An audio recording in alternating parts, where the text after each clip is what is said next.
The FBI is responsible for more terrorism plots in the United States than any other organization. More than Al-Qaeda, more than Al-Shabaab, more than the Islamic State, more than all of them combined. This isn't likely how you think about the FBI. You probably think of FBI agents gunning down bad guys like John Dillinger or arresting corrupt politicians. After the 9/11 terrorist attacks, the FBI became less concerned with gangsters and crooked elected officials. The new target became terrorists, and the pursuit of terrorists has consumed the FBI. Every year, the Bureau spends $3.3 billion on domestic counterterrorism activities. Compare that to just $2.6 billion combined for organized crime, financial fraud, public corruption, and all other types of traditional criminal activity. I've spent years poring through the case files of terrorism prosecutions in the United States, and I've come to the conclusion that the FBI is much better at creating terrorists than it is at catching terrorists. In the 14 years since 9/11, you can count about 6 real terrorist attacks in the United States. These include the Boston Marathon bombings in 2013, as well as failed attacks, such as the time a man named Faisal Shahzad tried to deliver a car bomb to Times Square. In those same 14 years, the Bureau, however, has bragged about how it's foiled dozens of terrorism plots. In all, the FBI has arrested more than 175 people in aggressive undercover counterterrorism stings. These operations, which are usually led by an informant, provide the means and opportunity, and sometimes even the idea, for mentally ill and economically desperate people to become what we now term terrorists. After 9/11, the FBI was given an edict. Never again. Never another attack on American soil. FBI agents were told to find terrorists before they strike. To do this, agents recruited a network of more than 15,000 informants nationwide, all looking for anyone who might be dangerous. An informant can earn $100,000 or more for every terrorism case they bring to the FBI. That's right, the FBI is paying mostly criminals and con men 6 figures to spy on communities in the United States, but mostly Muslim American communities. These informants nab people like Abu Khalid Abdul Latif and Wali Mujahid. Both are mentally ill. Abdul Latif had a history of huffing gasoline and attempting suicide. Mujahid had schizoaffective disorder. He had trouble distinguishing between reality and fantasy. In 2012, the FBI arrested these 2 men for conspiring to attack a military recruiting station outside Seattle with weapons provided, of course, by the FBI. The FBI's informant was Robert Childs, a convicted rapist and child molester who was paid $90,000 for his work on the case. This isn't an outlier. In 2009, an FBI informant who had fled Pakistan on murder charges led 4 men in a plot to bomb synagogues in the Bronx. The lead defendant was James Cromedy, a broke Walmart employee with a history of mental problems. And the informant had offered him $250,000 if he participated in that plot. There are many more examples. Today, The Intercept published my new story about a counterterrorism sting in Tampa involving Sami Osmakash, a young man who was living near Tampa, Florida. Osmakash also had schizoaffective disorder. He too was broke, and he had no connections to international terrorist groups. Nonetheless, an FBI informant gave him a job, handed him money, introduced him to an undercover agent posing as a terrorist, and lured him in a plot to bomb an Irish bar. But here's what's interesting. The lead undercover agent, you can see him in this picture with his face blurred, would go back to the Tampa field office with his recording equipment on. Behind closed doors, FBI agents admitted that what they were doing was farcical. A federal judge doesn't want you to hear about these conversations. He sealed the transcripts and placed them under a protective order in an attempt to prevent someone like me from doing something like this. Behind closed doors, the lead agent, the squad supervisor, described their would-be terrorist as a retarded fool who didn't have a pot to piss in. They described his terrorist ambitions as wishy-washy and a pipe dream scenario. But that didn't stop the FBI. They provided Sami Osmakash everything he needed. They gave him a car bomb. They gave him an AK-47. They helped him make a so-called martyrdom video. And they even gave him money for a taxi cab so he could get to where they wanted him to go. As they were working the sting, the squad supervisor tells his agents he wanted a Hollywood ending. And he got a Hollywood ending. When Sami Osmakash attempted to deliver what he thought was a car bomb, he was arrested, convicted, and sentenced to 40 years in prison. Sami Osmakash isn't alone. He's one of more than 175 so-called terrorists for whom the FBI has created Hollywood endings. US government officials call this the war on terror. It's really just theater, a national security theater, with mentally ill men like Sami Osmakash, unwitting actors in a carefully choreographed production brought to you by the FBI. Thank you.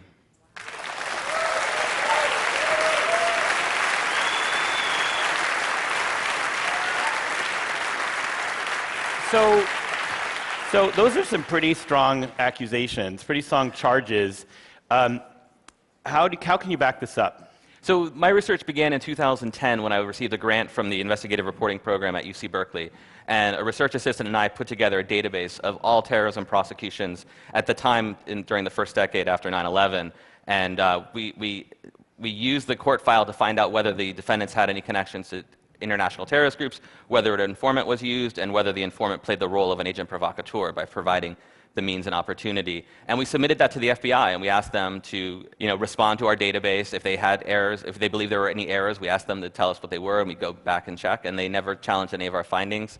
Later, I used that data in a magazine article and later my book, and on appearances with places like CBS and NPR, they were offered that opportunity again to say, Trevor Aronson's findings are wrong, and they've never come forward and said these are the problems with those findings. So the data, is since been used by groups like Human Rights Watch on its recent report on these types of sting operations, and so far the FBI has never really responded that, to the charges that it's really not catching terrorists so much as it's catching mentally ill people that it can dress up as terrorists in these types of sting operations. So The Intercept is that new investigative journalism website that's co-founded by Glenn Greenwald.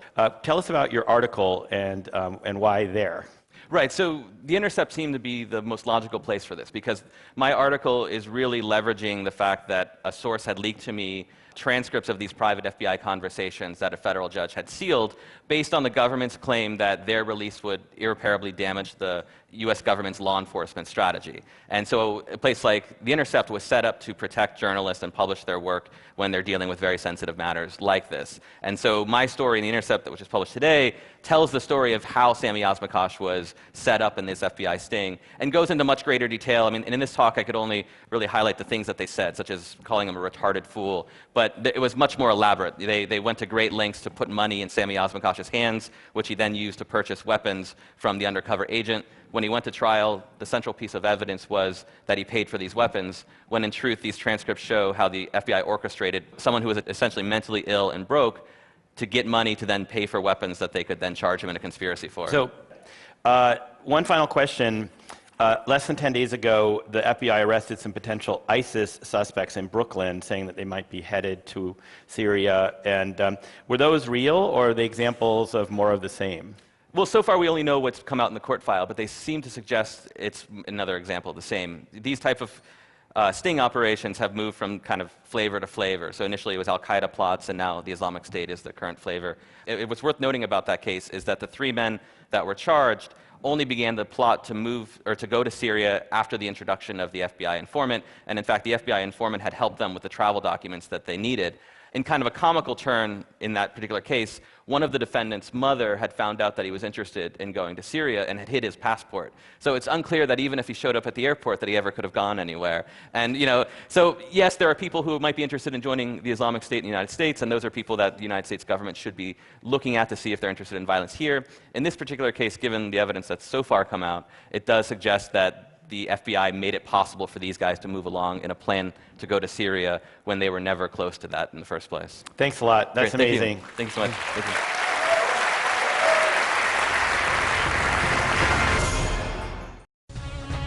Does the government work for us, or do we work for the government? Can the federal government take credit for saving us from a plot of its own creation? Tonight, has the federal government kept us safe, or does it just want us to think that it has kept us safe? Since the tragedy of 9/11, numerous crazies and low-level copycats have engaged in criminal behavior which they hoped would result in the deaths of innocent Americans and somehow advance their cause of jihad. If you ask the leadership of the FBI, most of whose field agents are tireless, dedicated, Constitution-supporting professionals, it will tell you that the FBI, has foiled about 17 plots to kill Americans during the past 10 years. What it will not tell you is that there have been 20 foiled plots, and of them, 3 were interrupted by members of the public. The 17 that were interrupted by the feds were created by the feds. We all remember the three that were foiled by diligent Americans: the shoe bomber, the underwear bomber, and the Times Square bomber. In all of these cases, the crimes charged were those of attempting to kill and conspiring with others to do so. In all three of those cases, alert Americans on transcontinental flights or in the streets of New York City told authorities of bizarre behavior or actually subdued the threats themselves. There was no foiling by the FBI. The plotters were, thankfully, bumbling fools who had poorly planned their criminal behavior and who ended up harming no one. All three are serving life terms. But the more curious cases are the remaining 17 for which the federal government has taken credit. They all have a common and reprehensible thread. They were planned, plotted, controlled, and carried out by the federal government itself. In all of these 17 cases, from the Fort Dix 6 to the Lackawanna 7 to the Portland parade bomber, the feds found young men of Muslim backgrounds, loners who were bitter at America. They befriended them, cajoled them, and persuaded them that they could change the world by killing Americans. In all these cases, agents worked undercover and portrayed themselves to the targets as Arabs of like un-American mind. In some cases, the federal agents used third parties to act as middlemen. The third parties were typically persons who had been convicted of crimes and who, in return for leniency at their own sentencings, were willing to work with the same feds who prosecuted them in order to help the feds entrap whomever else those feds were pursuing.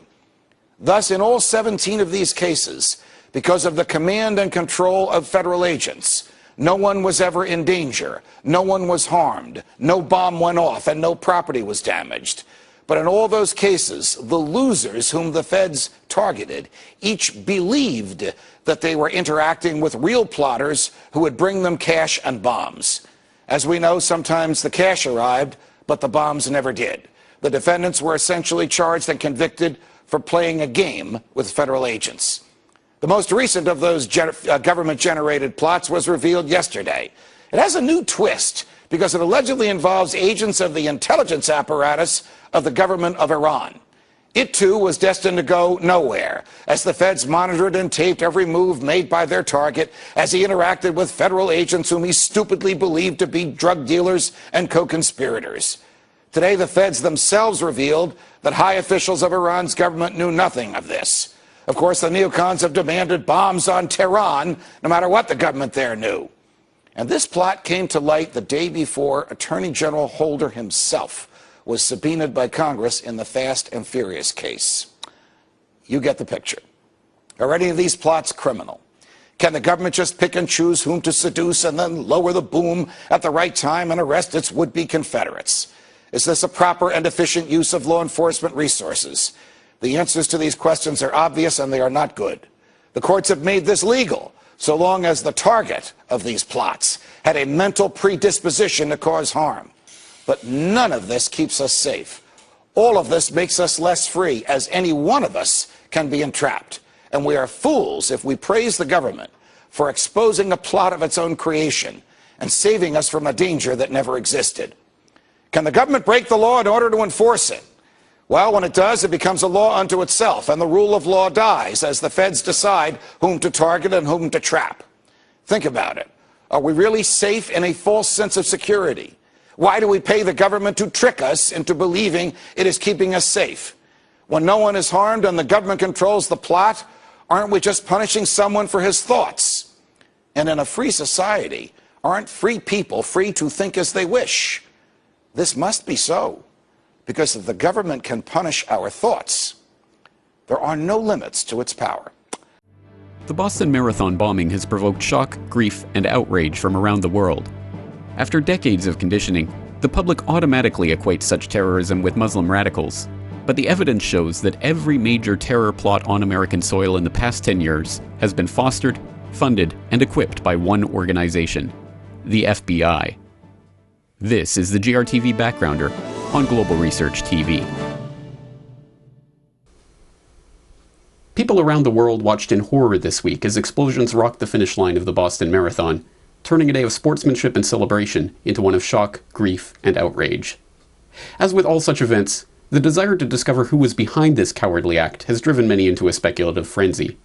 And, in a sad reminder of the indoctrination that the Western world has been under for over a decade now in the mythical War of Terror, It did not take long at all before the collective finger of the mob was pointed squarely in the direction of Muslim terrorists. Within hours of the blast, fear spread throughout the international Muslim community that the bombing would be connected to an Islamist extremist. A Libyan Twitter user touched a nerve and received hundreds of retweets and worldwide media coverage by tweeting, "Please don't be a Muslim." The backlash began shortly thereafter, with the New York Post falsely implying that a Saudi national was being questioned for his possible role in the attack.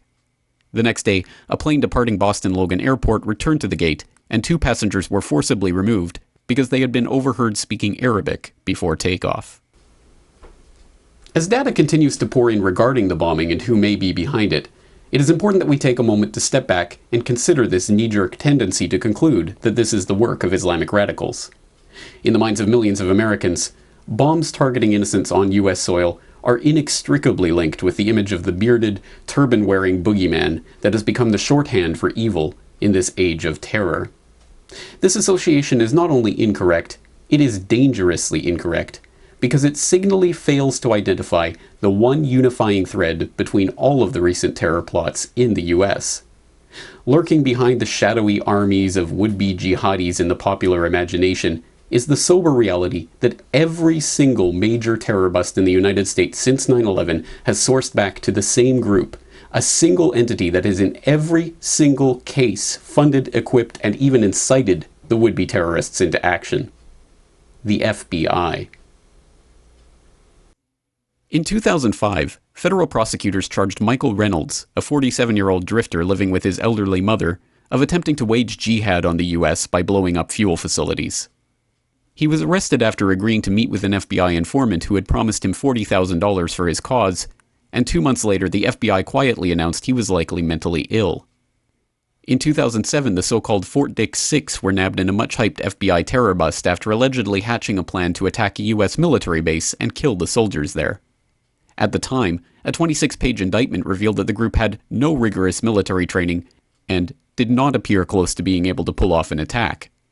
The next year, it was revealed that the FBI informant who had infiltrated the group had in fact offered to organize the members and lead the plot itself.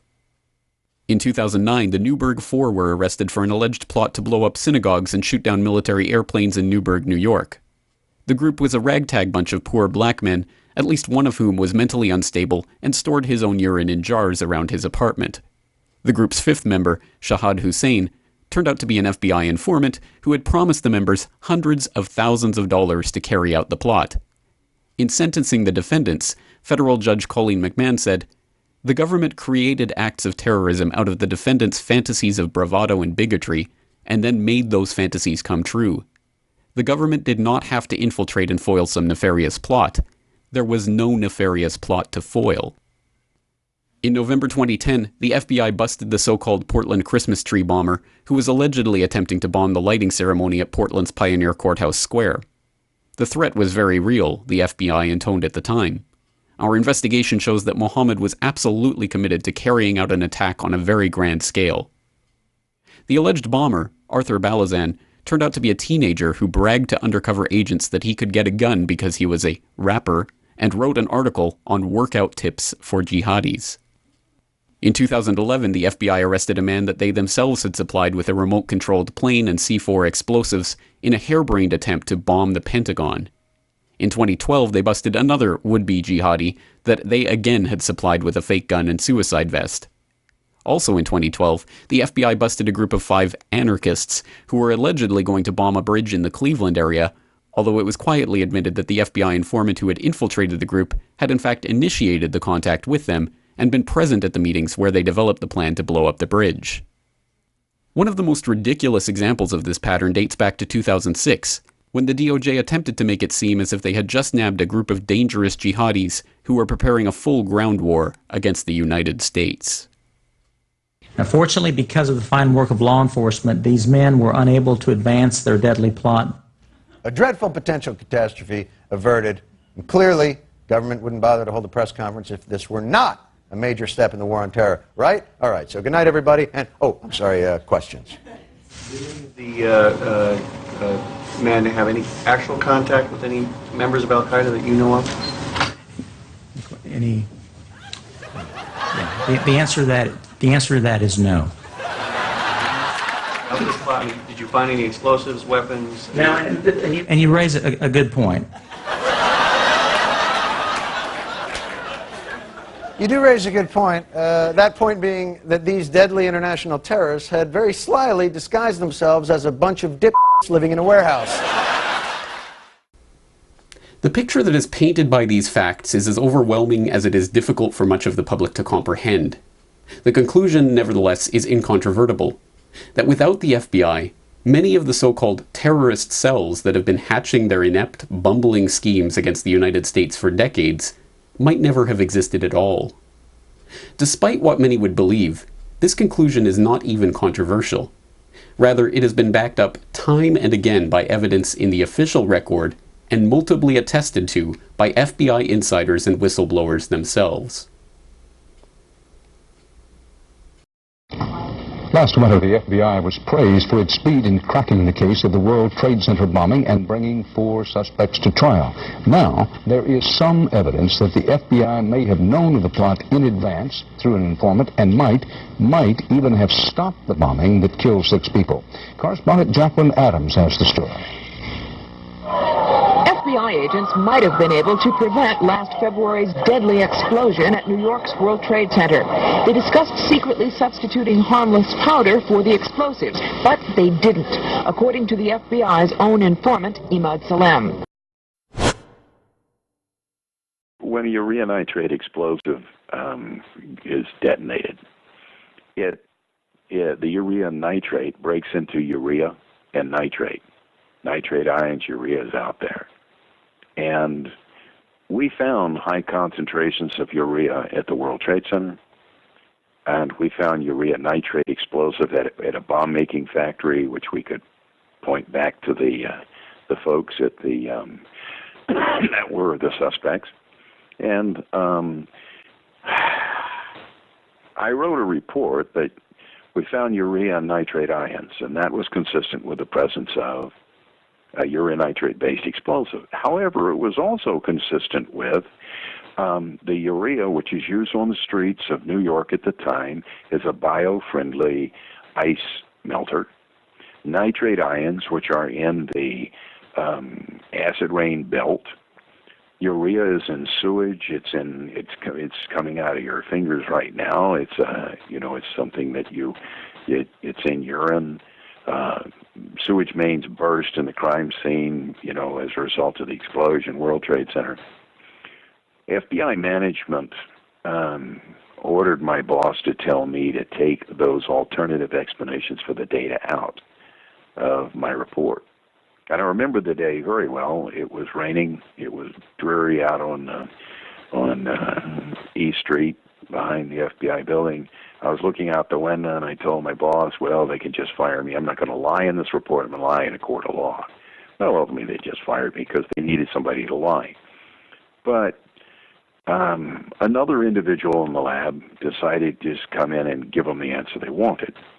And when he put himself in that position, in order to convince our managers that these things were true, Steve Burmeister, my partner at the time, and I made some samples and told the fellow they came from the crime scene. One of them was actually urine. I collected my own urine in a beaker and dried it down and extracted it with acetone and turned that sample over to this fellow. And then Steve Burmeister mixed urea nitrate or urea fertilizer and ammonium nitrate and gave it to the guy. And his response in detecting these things was, okay, we got him now. That was urea nitrate bomb. And then we went to our manager and said, oh, here's the problem. And this is what's going to catch you when you get to court. This guy's ready to declare a urea nitrate bomb. He doesn't know what he's doing. He's not trained in explosive analysis. He doesn't understand chemistry. He doesn't even have a degree in chemistry. And yet he's being declared as your chief chemist, and you're going to put him up front. Now make a point. That's going to blow this case all apart, and it's going to show the government's going to lie in court. And so we told the manager what we did. The manager absolutely blew up at us. We couldn't. We were astonished. What do you mean? I'm not going to embarrass my chief chemist, and don't you ever do anything like this again. Well, You know, Mike Isikoff at the Newsweek magazine at the time wrote the incident up that I was so frustrated at management I got a beaker and urinated in it, and that's where he stopped. Made me look sort of like a fool, but that's what excuse me, I chide Mike about that all of these years when he calls me every once in a while. That isn't what happened. That is what happened was we showed that this individual, without any realization of what his data meant, was willing to make a statement in a court of law that was completely false, and would have very much threatened that prosecution or that case. Knowing what I know, and again, this was written 91 days before the attack, knowing what I know, I can confidently say that until the investigative responsibilities for terrorism are removed from the FBI, I will not feel safe. The FBI has proven for the past decade it cannot identify and prevent acts of terrorism against the United States and its citizens at home and abroad.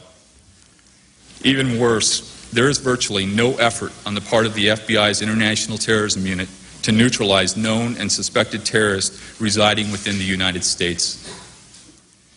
Unfortunately, more terrorist attacks against American interests, coupled with the loss of American lives, will have to occur before those in power give this matter the urgent attention it deserves. Realizing more American lives are going to be needlessly lost, no one should expect me to consciously sit idly by and pretend to forget the things I know. By sharing what I know, the terrorism problems plaguing America may be corrected. Knowing what I know, I truly believe I would be derelict in my duty as an American if I did not do my best to bring the FBI's dereliction of duty to the attention of others. Given all of this damning history and insider whistleblowing, it is vital that the Western public break out of their media-induced programming and question the core assumptions of the war on terror paradigm that we have been programmed with for decades now. If there is to be speculation at all over events like these, and if there is any group that has to present a thoroughgoing case for why it is not responsible for this atrocity, surely it is the Federal Bureau of Investigation. Having been at the heart of so many terror plots in the past, both the hilariously inept and the chillingly successful, how could the public refuse to even interrogate the organization that has the most to answer for? The simple fact of the matter is that the history of the modern age of terrorism has proven time and again that the FBI is the prime suspect in any terrorist atrocity that takes place on American soil. Let us all keep this in mind as the details of the investigations into this and all other American terrorist incidents begin to emerge. On February 26, 1993, at 12:19 p.m., a truck bomb detonated in the underground parking garage of Tower 1 of the World Trade Center complex. The bomb was a urea nitrate device enhanced with hydrogen gas. The bomb ripped a 30-meter wide hole through 4 sublevels of concrete. 6 people were killed and 1,042 injured as smoke poured into the towers. Investigators found the axle of the Ryder truck that was used in the bombing, and were able to trace the vehicle identification number to the man who rented the truck, Mohammed Salameh. Eventually, blame for the bombing came to rest with Ramzi Youssef, whose uncle, Khalid Sheikh Mohammed, or KSM, confessed to masterminding the 9/11 attacks from A to Z in a highly dubious, heavily redacted confession extracted after 4 years of torture in a secret CIA prison, and after having his sons abducted and used as bargaining chips in the interrogation process. Media fascination with the case was quick to focus on Ramzi Youssef.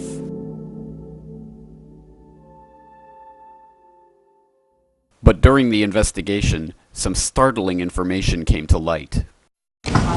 Last winter, the FBI was praised for its speed in cracking the case of the World Trade Center bombing and bringing 4 suspects to trial. Now, there is some evidence that the FBI may have known of the plot in advance through an informant and might even have stopped the bombing that killed 6 people. Correspondent Jacqueline Adams has the story. FBI agents might have been able to prevent last February's deadly explosion at New York's World Trade Center. They discussed secretly substituting harmless powder for the explosives, but they didn't, according to the FBI's own informant, Imad Salem.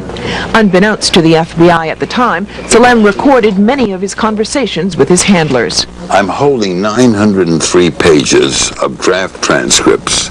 William Kunstler represents Sheikh Omar Abdel Rahman and several others charged with conspiring to blow up a series of New York City landmarks 4 months after the World Trade Center bombing.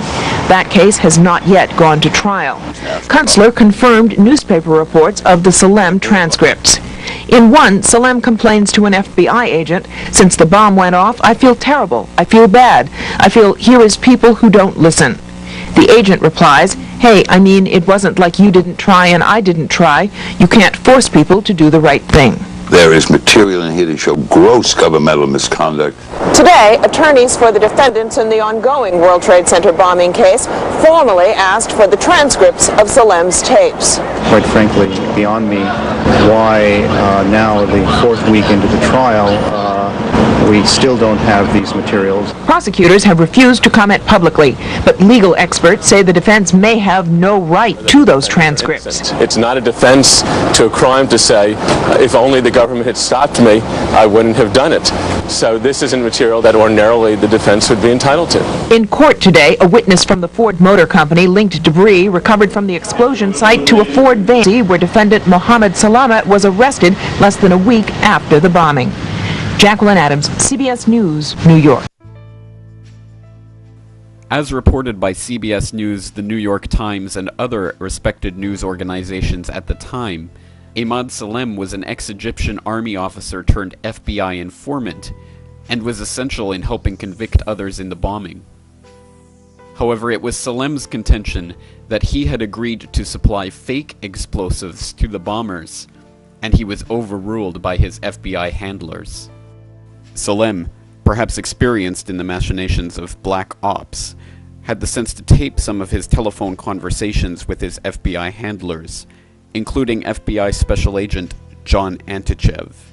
This is a recording of one of Salem's conversations with Antichev. Everything was submitted with a receipt, and now it's questionable. It's not questionable. It's like a little out of ordinary. Okay. You know. All right. I don't think it was. If that's what you think, guys, fine. But I don't think that, because we was start already building the bomb, which is went off in the World Trade Center. It was built by supervision from the Bureau and the DA, and we was all informed about it, and we know that the bomb start to be built. By who? By your confidential informant. What a wonderful, great case. Wow. And then he put his head in the sand and said, "Oh, no, that's not true. He is son of a bitch." Okay, it's built with a different way in another place, and that's it. In the taped conversation, Salem makes it clear that the FBI informant had in fact gone ahead and built the bomb. Antichev says nothing in response. Hundreds of hours of taped conversations exist between Salem and his FBI handlers, but they were never used in the trials of the bombing conspirators. To this day, the FBI refuses to acknowledge their foreknowledge of the attacks or the fact that their informant built the bomb.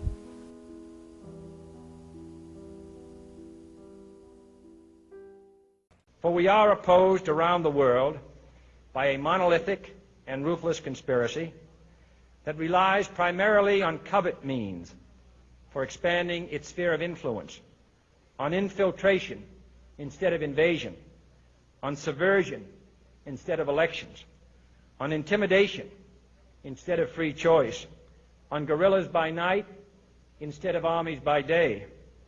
It is a system which has conscripted vast human and material resources into the building of a tightly knit, highly efficient machine that combines military, diplomatic, intelligence, economic, scientific, and political operations.